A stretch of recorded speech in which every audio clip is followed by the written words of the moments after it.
Hey guys, this is Drew from Tactics Talk 40K. We're going to start our first series of tactical videos.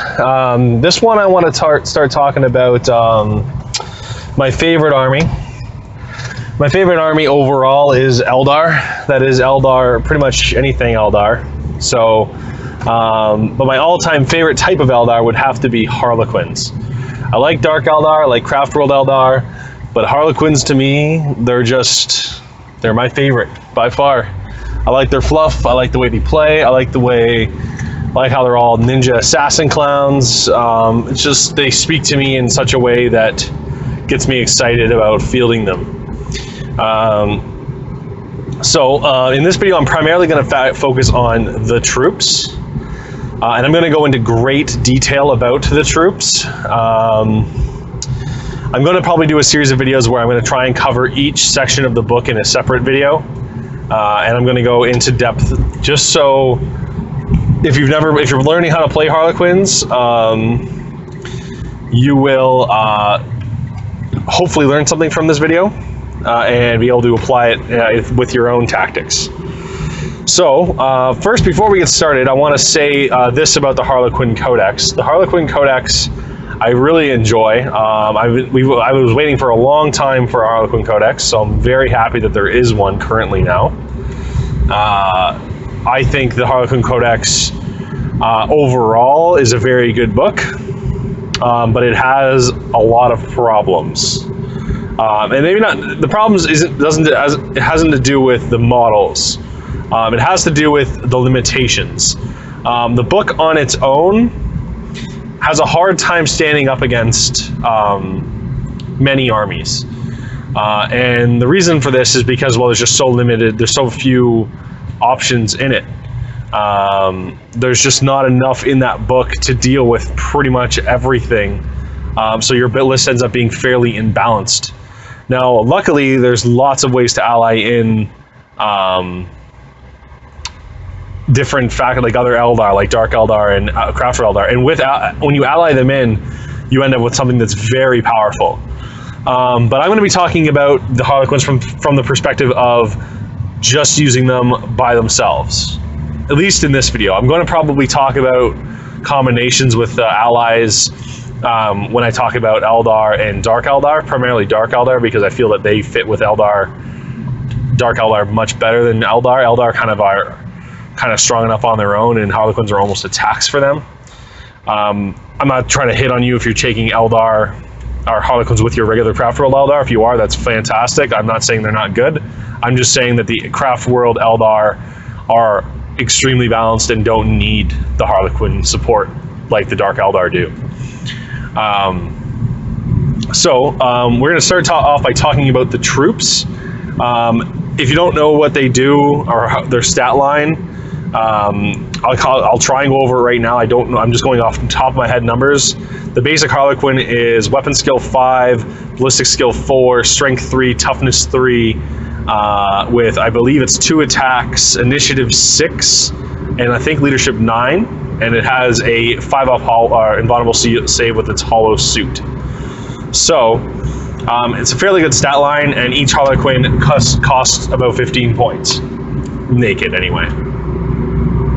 It does come equipped with a combat weapon and a pistol, so you're actually going to have a base of 3 attacks without charging, and they do have furious charge. So they are quite effective in combat with nothing.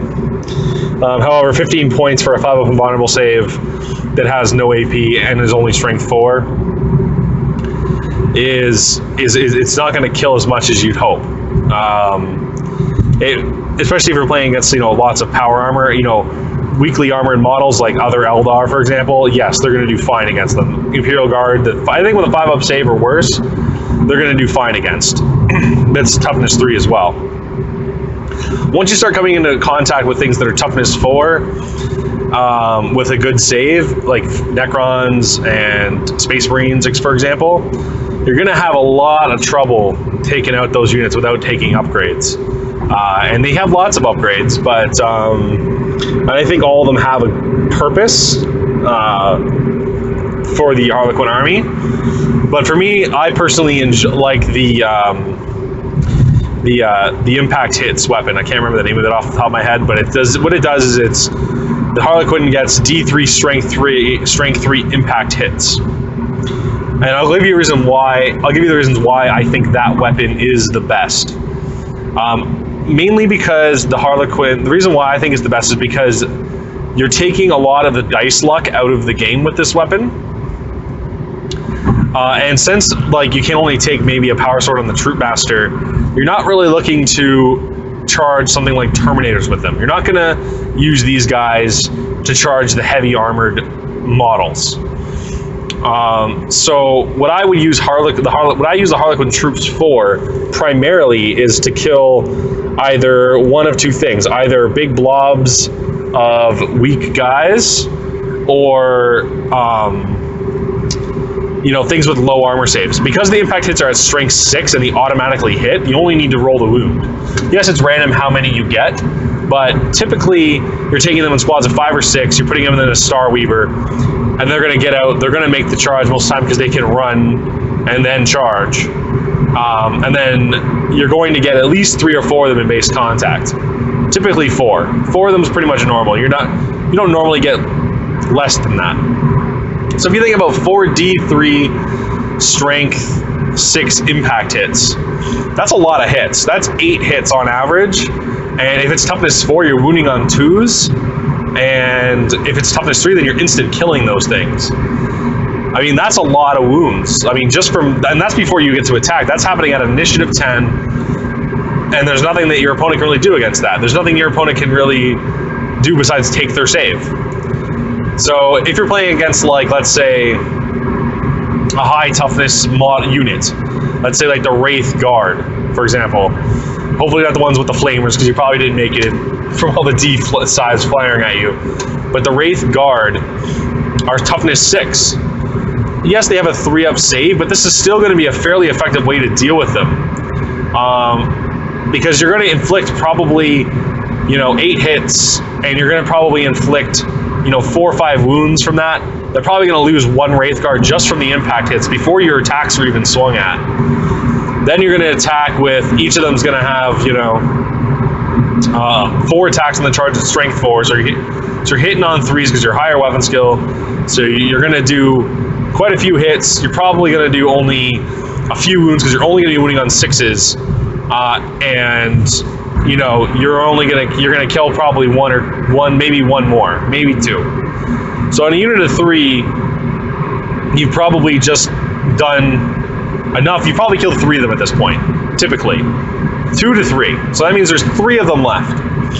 What I normally do then is I almost always take the Harlequin's Caress on the Troop Master. And the reason for this is because although the Caress is probably arguably the best weapon for the Harlequins, because how it works is when you roll a hit, any roll of a 6 will be AP 2. And automatically wound regardless of toughness. So again, you're taking away the dice. You're only having to roll a hit, and then if you roll a 6, you don't need to roll the wound. And it's also AP2. So that's kind of like a double threat. And the reason why I give it to the Troop Master is because he has 3 attacks base, 4 attacks base with the Caress. That means 5 attacks on the charge. You're probably going to get 1 or 2 6s on that roll. Usually 1. That's another dead Wraith Guard. That means you've killed now 3 to 4 of the Wraith Guard. Now only 1 or 2 of them will be attacking back. They only get 1 attack each usually, maybe 2 attacks if they're the sword guys.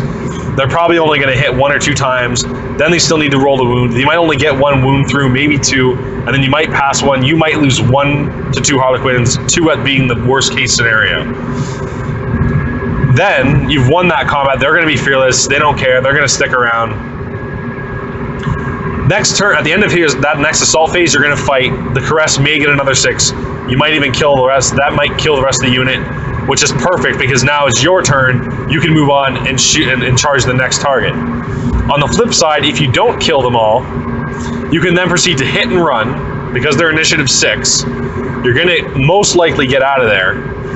Charge again into either the same unit if you want to, or if they're weak enough, then you can shoot it with one of your Starweavers to finish them off if they're still a threat. You can do that, and then move the Harlequins on to the next target. Alternatively, if you can't get to the next target, the best option will be then to obviously charge back into the combat, which again will allow you to do your impact hits again, and you get all your bonus attacks and furious charge again. So because Harlequins are relying on their furious charge and to win the war of attrition through sheer number of attacks at high weapon skill, you need to be hitting and running at the end of every assault phase you possibly can to charge back in. With a few exceptions. The exception being flamers. If there's flamers and you manage to get in there, don't hit and run, because the flamers will probably just eat them alive. And at this point, you're in a bad place because you can't really get out of there without charging back into the flamer. Unless somehow, of course, you were able to kill the flamer in close combat because he was maybe the closest model. That's what I would recommend you do. If you can get rid of the flamers before you charge, do that.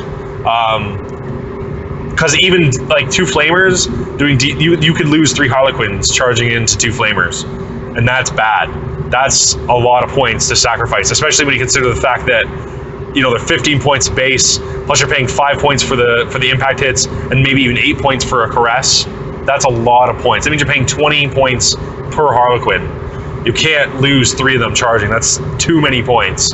60 points losing on a charge, that's big. That's a lot.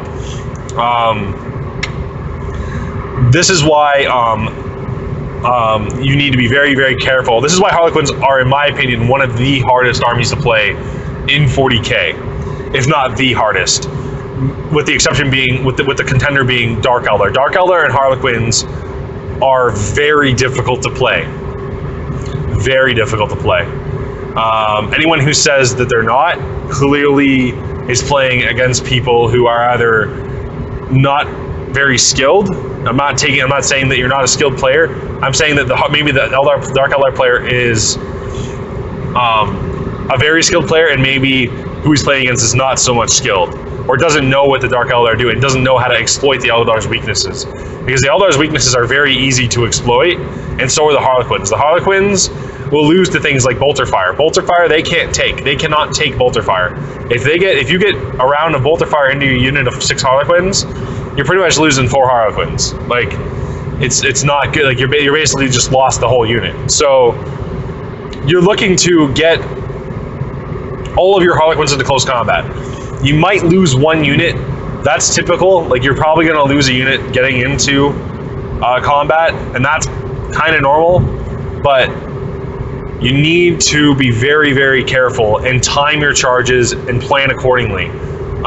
You can't expect to win with Harlequins going full hard on the charge. You can't always go at your opponent at full speed.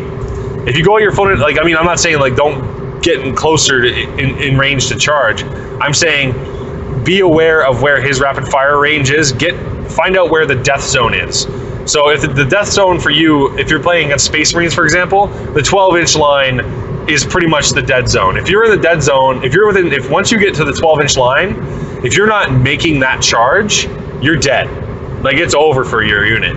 Like, you don't want to be as a Harlequin sitting at the 12-inch line and then hoping for a run. That's a bad place to be. I mean, sometimes you have no choice, but for the most part, because you ignore cover with everything in the army, like the whole army ignores moving through cover.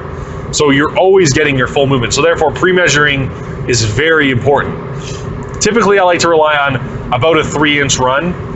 So typically, because you're re-rolling. If you get a 2, you can try and re-roll. I usually re-roll it.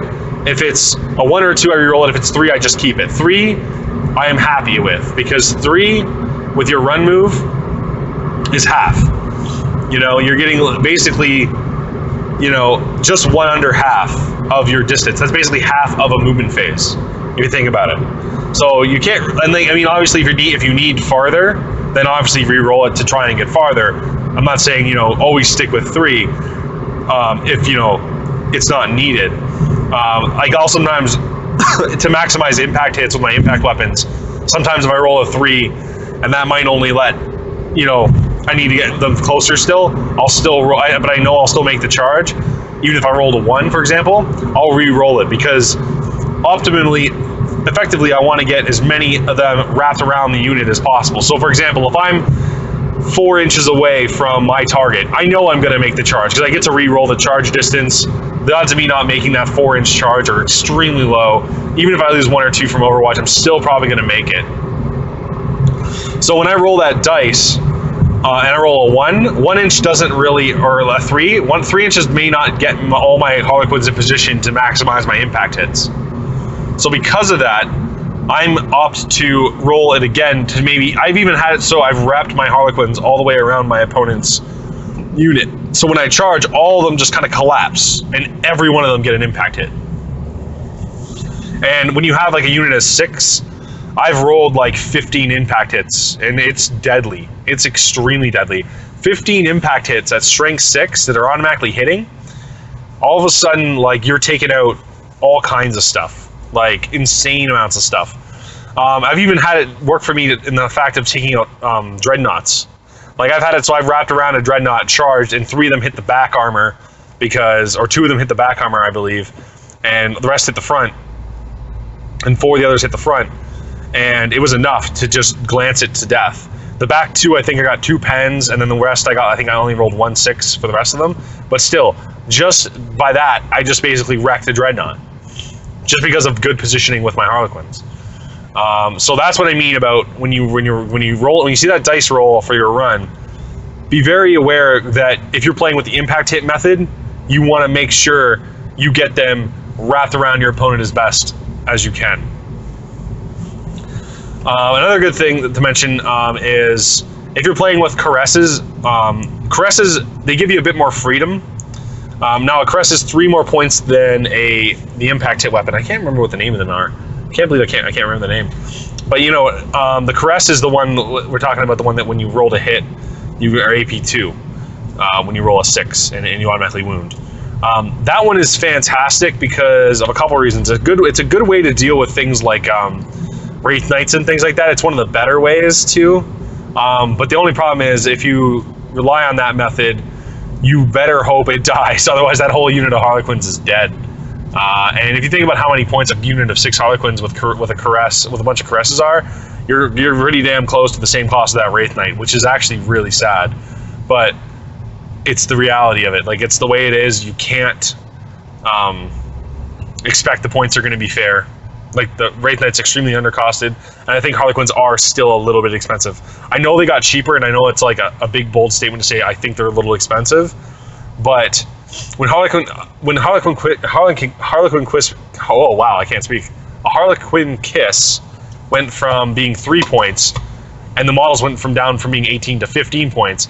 Essentially, it's almost the same amount of points, but I think that Harlequins with a Kiss should be about 18. They shouldn't really be. I think 2 points cheaper would help quite a bit in terms of the number of models you could field. But hey, as it stands, they're 15 points apiece, and the upgrades are 5 to 8 for each upgrade. Now we haven't really talked about the Harlequin Kiss actually, which is the single hit strength 6 AP2 strike that is instant death on a roll of a 6. Now this is probably your best method of killing monstrous creatures. No questions asked, this is the best way to do it. If you're playing against like Tyranids and monsters or Wraith Knights, or no, sorry, not Wraith Knights. Well, Wraith Knights, yeah, Wraith Knights is good against, but I mean, if you're playing against, what the heck's name? The Dread Knight from the Dread Knights to get eaten by this thing. If you roll a 6, it's fantastic. All they get is their invulnerable save. If they fail it, they're dead. Chaos Demons, monsters from them. Yeah, any kind of monster, this is like the weapon for you. Now, the only problem I have with the Harlequin Kiss is it's only 1 attack, and if it misses, it's wasted. And to me, for 5 points, I don't want to have a chance of it doing nothing. Well, I guess no matter what, you always have a chance of doing nothing, but the chances of it doing nothing are much, much higher than the chances of the caress or the impact hit weapon will. The impact hit weapon will always work as long as you get the charge. Again, if you're not getting the charge with Harlequins, you've probably just made a mistake. You should never be. I've never been yet to be charged by anybody with my Harlequins before. It just doesn't happen. I mean, they have the farthest charge range you can possibly hope for from a unit. I mean, the fact that you just ignore cover straight up and you get to run and then charge, and then you get to reroll that charge, there's really not much else out there that can do that. I mean, there's nothing else that can move that fast and charge, with the exceptions of like maybe Swooping Hawks from Eldar. Swooping Hawks are crazy. They can move like 18 inches and then they can still charge 2d6. Like, that's crazy. But then again, Swooping Hawks, if they charge you, you don't really care, and they're not going to do so that much to you. Their guns probably did more damage than they did to you when they charged you. So, you know, the units that can actually outcharge you are units that, you know, won't want to charge you anyway. So, if anything, they'd probably want to stand there Overwatch and Overwatch you rather than charge you, because they know that when they charge, they're going to lose more than if they just Overwatched you and let you kill the whole unit, because you're probably going to kill the whole unit anyway. So, yeah, I mean, it makes more sense tactically to be charged sometimes. But that's another topic for another discussion some other day. So, yeah, the Harlequin Kiss, I don't like it. I don't like the fact that I only get one attack, one single ditched attack that can do it. Now, there is an argument to take maybe one in each unit or two in each unit with your impact hits. I mean, yeah, I can see the argument there.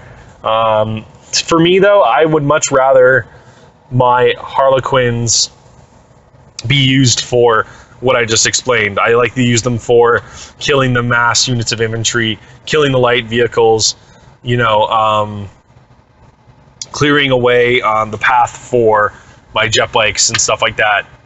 It's just the unit. That's what the unit does best. It's used to kill the light infantry that, you know, that are in big blobs or have low saves. That's just what they're for, in my opinion. The reason why I get the the reason why the Troop Master is great with the Caress is because if you ever come into contact with someone a unit that has some kind of crazy character, say for example, I don't know, like say there's like say you're charging a unit of witches that are Dark Eldar, for example, which would be a good target for you to charge, because they don't have a great save and they're low toughness, so you're going to do lots of wounds and they're going to fail lots of saves, so lots of good damage there. So, say you're charging a unit of witches, and then there happens to be a succubus, or like an Archon with them. An Archon with, let's say, you know, for argument's sake, I don't think an Archon can take one, but like an Archon with like a 2-up save, you know, or a 3-up save, and he's got 2 wounds. All of a sudden, in that challenge, you're at sort of a disadvantage. If he's got a better save than the rest of the unit, you're going to have a problem with getting rid of him. Sometimes he'll like even stand up to all the impact hits if he's got a 3-up or a 2-up save, and you know he stays there holding them there and kicking their ass. And I've had that happen where my Harlequins have been beaten by just one close combat character that has a good save. Now again, you can hit and run, but at the same time you'd much rather just wipe him out and then take out that threat then and there. It's just much better. And since it's only one Harlequin Caress, and he's going to have a 2-up lookout here because of his flip belt, you're going to be able to keep that Caress alive. Another option you could do is you can opt to not take the Caress and take a Nero pistol. Nero pistols are fantastic. It's another great weapon you can take with the Harlequins. However, they are expensive. They are 10 points, which is more than a Caress. But it is probably one of the best ways to deal with other things, like such as Monstrous Creature. I think it's a better way to deal with a Monstrous Creature than, say, the Harlequin Kiss, in my opinion.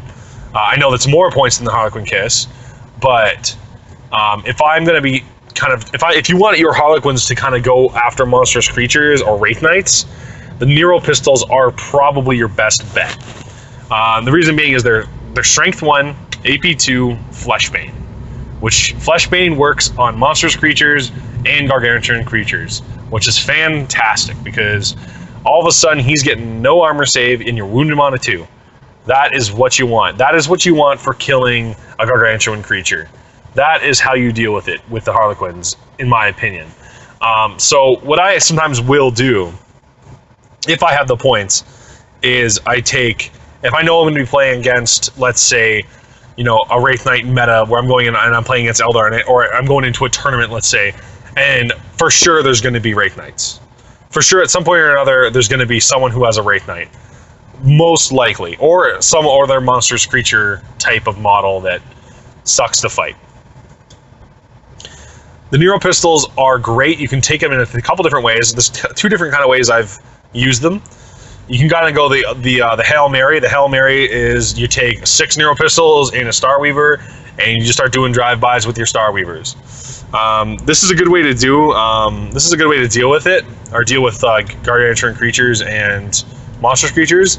The only downside being that you're paying a lot of points for those Harlequins now, and you can only move 6 inches and shoot at full ballistic steel with the Starweaver, which kind of inhibits its ability, which kind of sucks. It kind of, your Starweavers are kind of like your is like the way you get around the board, and when you're limited to only moving 6 inches with it, you're kind of like, you know what, I might as well be on foot. It kind of feels like. So that's one way to do it. Typically, if I'm going to be using the Nero pistols, I will take them in probably a bigger unit of Harlequins. So say I'm taking a big unit of 10 Harlequins now, or 12 Harlequins, because you can take them that big. There's nothing wrong with taking them that big, but if you're taking them that big, a Shadowweaver is an absolute must. You must include one. There is almost no exception to this rule that I can think of. I mean, for 60 points, their Primaris power is like pretty much your primary source of protection. I take this so far as taking them as level 2 and then probably making them fearless with the mask, because that unit now is going to be so expensive. Because you're probably going to be taking 12 Harlequins. I'd say take like maybe 6 of them with pistols, and then 5 of them with you know, impact hit weapons or caresses, however you want to spend your points, and then take the Troop Master with like maybe the Storied Sword, because it's a decent weapon for dealing with a unit if they ever come across like a, you know, unit of Space Marines. That unit, they can take out those Space Marines no problem, because they can first shoot their Nero pistols, taking out a bunch of them. Then you can follow it up with a charge, have the Troop Master tear through 3 or 4 Space Marines, and good stuff like Strength 4, AP or Strength 5 on the charge with 5 attacks, AP 3, good stuff. Like, you're gonna kill lots of Space Marines. But if you look at the end of the day, that unit probably costs like 400 points. Like, it's probably not a cheap unit. Maybe not 400, but it's probably up in the 388 point area, which is a lot. It's a lot of points for 12 dudes that have 5 up and vulnerable saves and toughness 3. A lot of points. And this is one of the reasons why I say that they are so difficult to play. But anyway, we have it should be mentioned, but with the I should mention with the back to the Shadowseer. The Shadowseer, the reason why he's such a must include is because he has the Phantasmi Primaris power. The Phantasmi Primaris power, what it does is it's Warp Charge 1. It targets the Psyker and his unit. Any units wishing to fire at the Psyker and his unit must roll 2d6, multiply the result by 2, and that's the distance. You must measure that distance. If they cannot reach the target, the models may not shoot. So that's amazing. Like, that's what they used to do. I mean, before you didn't have to roll psychic test for it, it just was always on. So it was extremely a heck of a lot better before. But you know, new rules is what can you do? It's still worth it, in my opinion. It's one of the few psychic powers that I think are still worth it, because not being able to fire at a unit is big. If you know that you're safe, unless they roll double 6s, and that means they can shoot. That means they have a maximum range of 24 inches, which pretty much means that around 12 to 18 inches, you're probably in the clear. If I was playing against Harlequins and I knew they had that power on, I probably wouldn't bother shooting at them unless they were within 16 inches of me. I probably wouldn't even attempt to shoot, because if you don't roll high enough, you just wasted a unit of fire. I mean, sometimes you have no choice, but It's a great way to protect them. If you didn't get that power, or sorry, you're going to get that power. If on top of that, you could also potentially get the stealth and shrouded power, which is also a very, very powerful defensive power. Stealth and shrouded on them, because they ignore cover, they can basically hug ruins. You can pop that on them, or maybe even another unit of Harlequins nearby, and yeah, or maybe even a Starweaver or some jet bikes. Jet bikes with 2-up jinx saves, it sounds good to me. Like, I don't think there's any downside to that, because yeah, that's how you use them, and how I would primarily use them anyway. That's why the Shadowseer is so key with your Harlequin troops.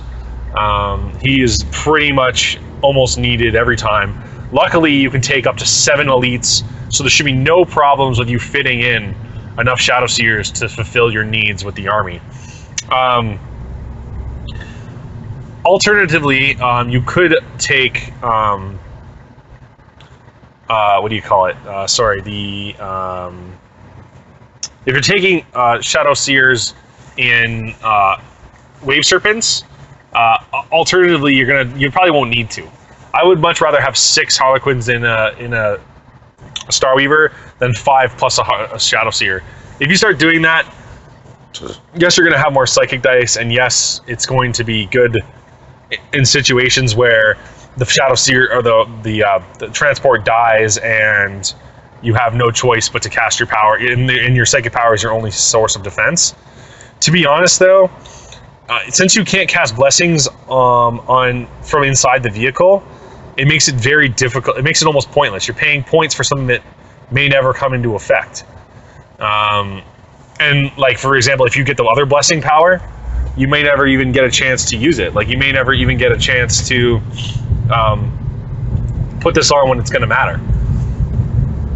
On top of the fact that you might even just fail to cast it, in which case it's not very reliable. It's not my way of playing. I mean, I'm not saying you can't do it that way. I mean, it does give them some more beef, because of Spirit or Shadowseer does have an extra wound, so you have 2 characters in the unit, so he can accept challenges instead. So there's argument you can use him that way, and you can also choose to take him with the mask, and you can go ahead and take Psychic Shriek. That's another good combination. But we'll talk about Shadowseers in another video. Right now, I want to get back to the Harlequin troop, because we're getting a little off topic here. So, again, back to the big unit of Harlequins. The reason why the Shadowseer is so key with them is because of that reason. On top of that, she's also got the Harlequin, the grenade launcher. The grenade launcher is fantastic because it forces the unit to take a pinning test, and if they're pinned, you can't overwatch when you charge them. That right there is an amazing piece of utility that you can use. They may not get pinned, but at least you know that you can get in a close combat if there's something with flamers.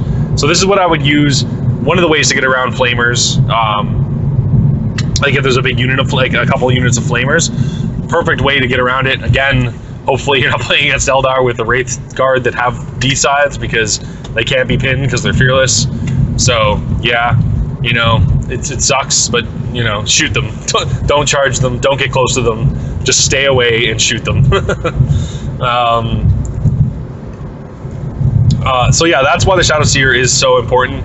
Plus, you get that mask in there. It's -2 leadership to everything around you. So taking a pinning test on -2 leadership is still going to increase the chances that that's going to happen. It's usually about a 50% chance that you're going to get them to be pinned, which is pretty good. On top of the next way I use a big unit of Harlequins is I'll just take them completely naked, no upgrades whatsoever, no Shadowseer whatsoever, 15 points a man, and I will just run them up the battlefield, jumping from ruin to ruin, and jumping on units that can't deal with them, that they can't deal with them well. The units such as, actually, it's funny. The way I've been using them lately is actually I've been using them to charge Terminators, because they don't have any kind of way of getting through your invulnerable save, and you're on par with the same invulnerable save. Although they are going through, you're not going to go through their armor, so they're going to get their 2 up. But let's say there's a 5-man unit of Terminators. what I typically will do, because you can't take the Stormbolter fire from them, the Stormbolter fire will eat you. So what I normally do is I will I will get in position, shoot them with my Shuriken pistols, just to make the charge usually. Maybe lose one Harlequin to Overwatch, and just pile in the attacks. Like, you're going to throw 4 attacks per Harlequin at strength 4. That's a lot of attacks. You think about 10 of them would be 30. 11, 12 of them is 38 plus 1 for the champion. So you're looking at upwards of 40 attacks potentially. Obviously, you're not going to get that many. You're going to lose 1 or 2. So let's say 30 to 35 attacks on the charge. You're going to hit with more than half of them because your weapon skill 5, which is crazy. Like, you're going to be hitting with like 27 attacks, somewhere around there. And then you're going to be wounding with about half of them. So you're looking at 15 wounds or something like that. 12 to 15 wounds, probably, something like that. 12 to 15 wounds for even a 2-up save is scary. That's a lot of dice. Typically, if it was me, I would roll probably 3 ones. Some people roll godly, though. Some people just don't roll ones, and sometimes you just kill nothing. But for the most part, you're probably going to kill like 1 or 2 Terminators. 2 Terminators is like a fair number to roll when you got 12 dice. I mean, you got 6 dice, you're going to roll one 1 for every 6 dice. You're rolling at least 2 ones, probably 3, most likely, though. So the unit of 5 Terminators all of a sudden becomes 2 Terminators. And Terminators base only have 2 attacks. So 2 attacks is not enough to do any kind of real damage to you. So if you think about 4 Power Fist attacks are coming back at you. So he's going to hit with half of them, so 2 of them hit. He's probably going to wound with 2 of them. And then you might even save 1. So you're going to lose maybe 1, maybe 2 Harlequins. And yeah, you just won that combat by a landslide. I mean, yeah, you're much more expensive than they are. Actually, you know what? You're not even that much more expensive than they are, because I mean, they're 200 points, and you're 15 points. 10 of you would be 150. So yeah, you're actually slightly cheaper than those Terminators are, and you're going to be, you know, more than happy to lose 1 or 2 to kill 3 Terminators, because they're worth almost 35 to 40 points. Even, and if they're Assault Terminators, you're doing just as much damage, because their 2-up save, their 3-up and bottom save means nothing to you, because let's face it, you're going to get a 2-up save no matter what. So your 2-up save is not any better with the shield. So it's a perfect way of dealing with Terminators when you have a big block of them like that. When you only have 5, you're only going to kill 1 or 2 Terminators at that point, and normally when they're going to hit you back, they're going to just wipe you out. So knowing the math, knowing the numbers, knowing what to charge with your Harlequins is pretty much what you need to be considering when you're playing the Harlequin army. Normally I have all my Harlequins kitted out the exact same in most of my lists, because I take, typically lately I've been doing a Starweaver, 6 Harlequins, a Starweaver, 6 Harlequins, a Starweaver, 6 Harlequins, and then I'm taking 4 of the Harlequin, or 5 of the Harlequins with impact hits, 1 of them with the True Master with a caress, the other, and then that throughout my Harlequin army. So it's 3. That's my 3 troop choices, and it's been working out pretty well for me. I haven't really come across a unit that I didn't like fighting. Even those impact hits will actually swing the odds in your favor if you have less Harlequins. If you think about it, D3 strength hit, D3 strength 3, strength 6 hits per Harlequin is a lot more hits. So if you do that math again, let's say we're going against those Terminators. We're fighting Terminators with my unit of Harlequins. I'm going to move my Starweaver up 6. It's going to fire at it can fire at either the Terminators if they need to, or at some other target if there's one nearby. Typically, I'll probably fire at a different target than the Harlequins, just because I don't want to kill too many to not make my charge range. But if you are really close to them, then yes, I probably would fire at them just to ensure that that unit doesn't get to kill any more of my Harlequins. Once you've kind of determined that, A good way to kind of help you with this decision is shoot the Harlequin pistols at the Terminators before you shoot the Shuriken cannons. The reason why I say this is because they're going to be charging the Terminators first anyway, so you might as well just make the decision easy that you're going to be shooting them if you don't need to run.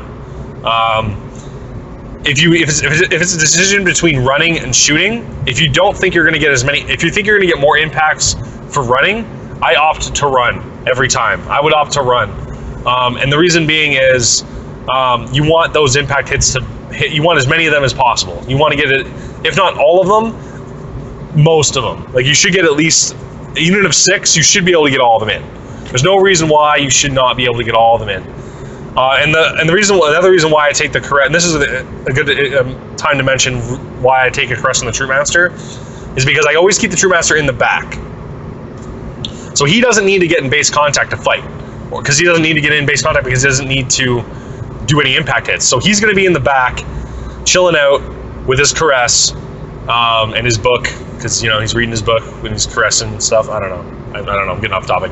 Anyway, he's got his Caress and he's got his book, and he's chilling back there, saying get in combat. He's safely behind the other Harlequins, and the other Harlequins are going to be optimizing their impact hits. So anyway, back to the scenario we were just explaining. So you're charging into the Terminators. You are going to either shoot or not. Let's just say you're not shooting for this purpose because you needed to get more in close. So let's say you got all 5 of your Harlequins in base contact, and you lost nothing to Overwatch because that's just for hypothetical reasons. Let's say they're assault Terminators, so they couldn't Overwatch. You are going to do D3 times 5. So you're going to do probably close to 10 hits, maybe more.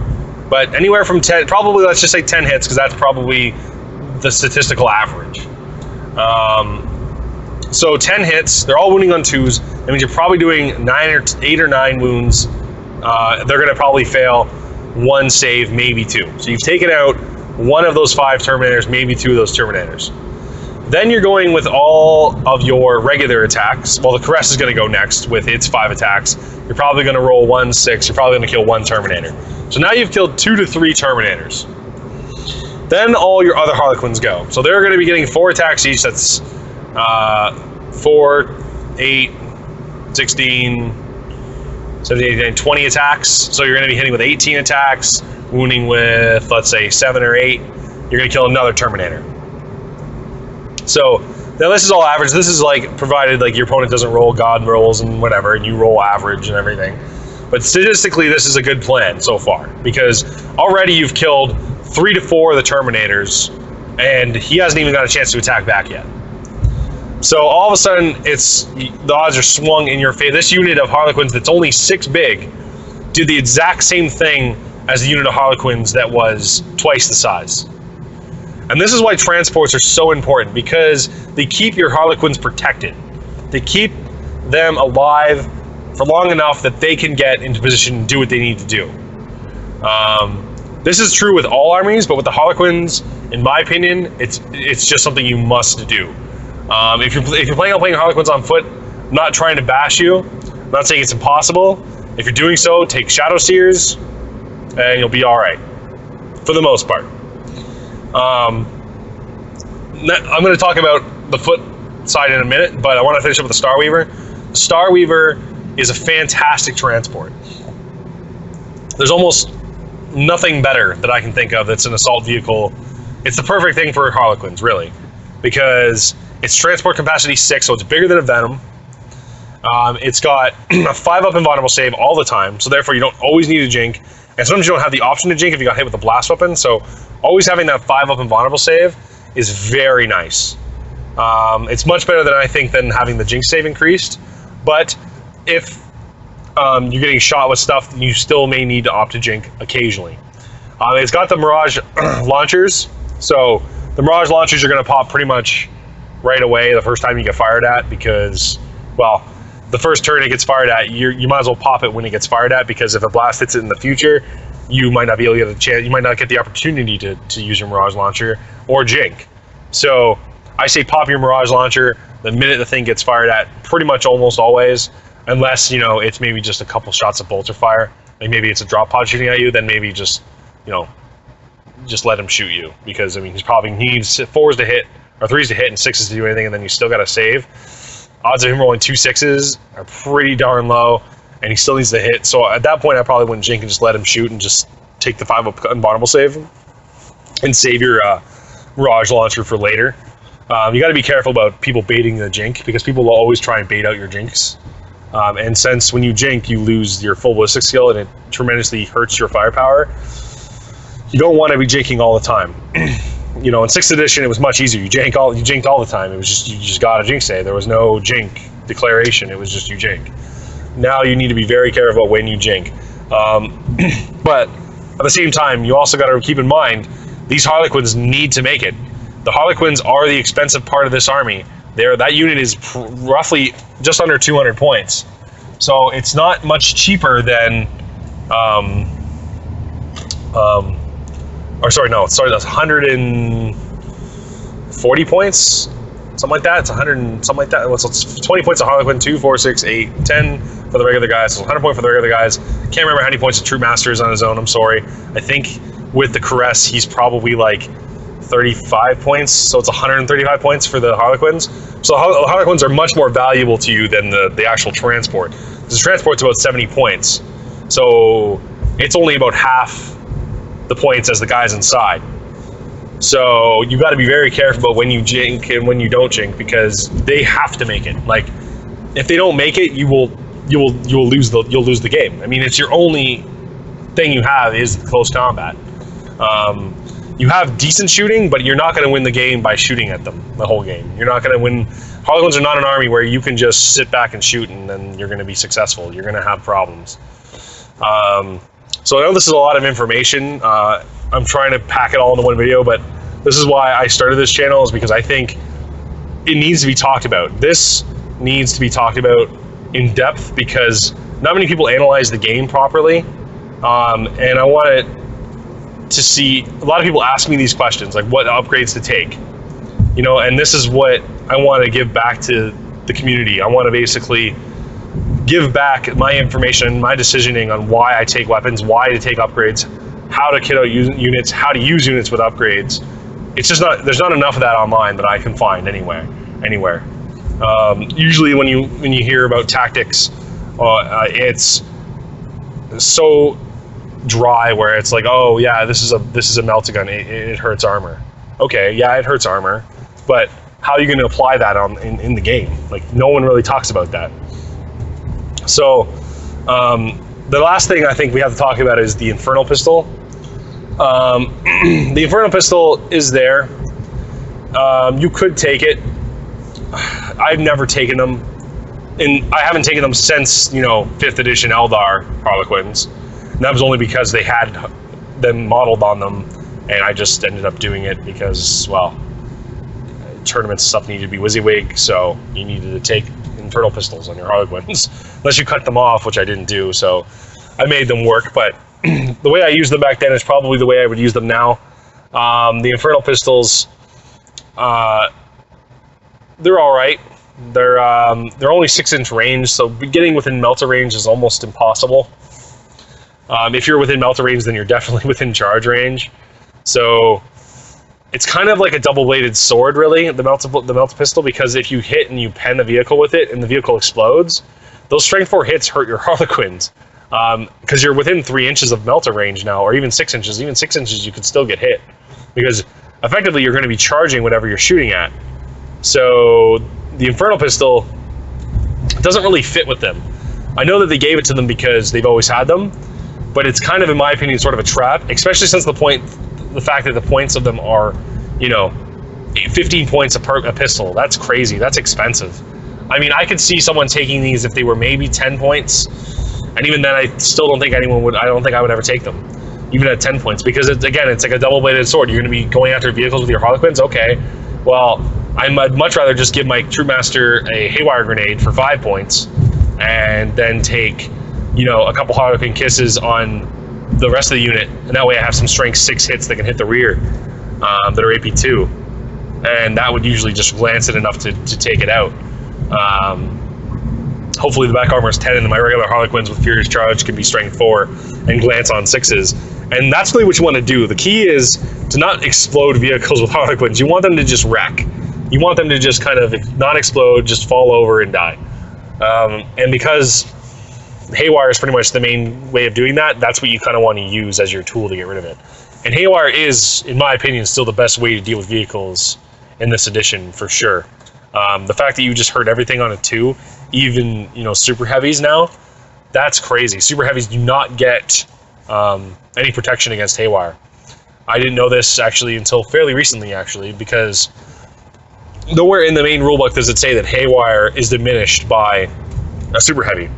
The only reason why people thought that was because Haywire in the Apocalypse book says only on a 6 does it do anything. But in the 40k universe, the 40k rulebook that just came out, the new edition, nowhere does it say that Haywire gets diminished. So that's fantastic. That means that you can use your Haywire launchers from your Void Reavers and stuff to take out pretty much anything. But we'll talk about that another day. We're going to just wrap up about the troops. That's pretty much it. I mean, I don't think I have anything more to say. I'm probably forgetting some sort of tactics that I use them for, but using hit and run to recharge every turn that you possibly can. Sorry, at the end of their turn, not the end of your turn. You want to be hitting and running at the end of their close combat assault phase, not yours. But that, in my opinion, is what you should be doing with them every single turn. You will do amazing things with your Harlequins if you play them that way. You can definitely maximize the damage you get with less numbers if you take them in transports. So that's my recommendation to you guys.